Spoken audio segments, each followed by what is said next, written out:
Assalamualaikum warahmatullahi wabarakatuh. Lorongnya pemirsa dan pegaba baca tu. Boh, menyenai kupu telahap. Menyenai urung rah, kupu urung gop. Menyenai mata mu'u, kupu telangai. Menyenai urung carang, kupu dulu bangai.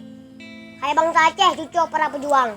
Gepegalin nelong, Indonesia diakui karena anak Aceh yang bimodal, karena anak Aceh yang tengah perang. Maka anak Aceh yang berdaulat. Maka lampu sampau baru nu haira kalau yang matang ubit. Kita tanya orang Aceh bertaturira. Baik sampai kita tanya hana tahu soro. Dan baik sampai nang ro colegop. Lagi orang rakun sun bacut mekesut kara ase. Ipre ulama tingut lalu wecut isak gambe. Nyo nekalan orangnya. Masa pemimpin Aceh awak luar Aceh. Padahal Aceh nak kuliah. Nah macam-macam perguruan tinggi. Mungkin anak mesira orang Aceh yang sanggup pemimpin. Sangat mungkin. Ini lagi yang sabi-sabi ke beralih nelong. Anak beda dengan masa Orde Baru. Habis mersa dan rupu putra Orde Baruan. Orde Baru masa Aceh gemak le Soeharto beralih nelong. Jadi dia tanya matang muda lalu tu dengan chip. Maka nangro kecok lego. Hai abang-abang baik le ni melalo. Baik ban kana paket lah nape.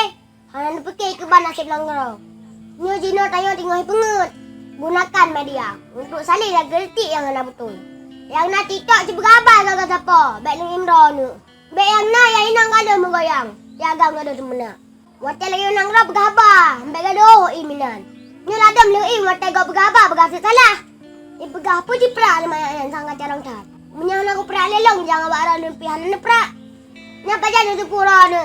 Watai hanjilan ni hanjilan ni duk bagi dia kopi. Watai gaya perang ni. Anak guna le bang watai nasi gaji ke bubur. Watai lagi ni aku bang dah bergabar. Watai matang jut dah bergabar. Segala mencerang abah tu.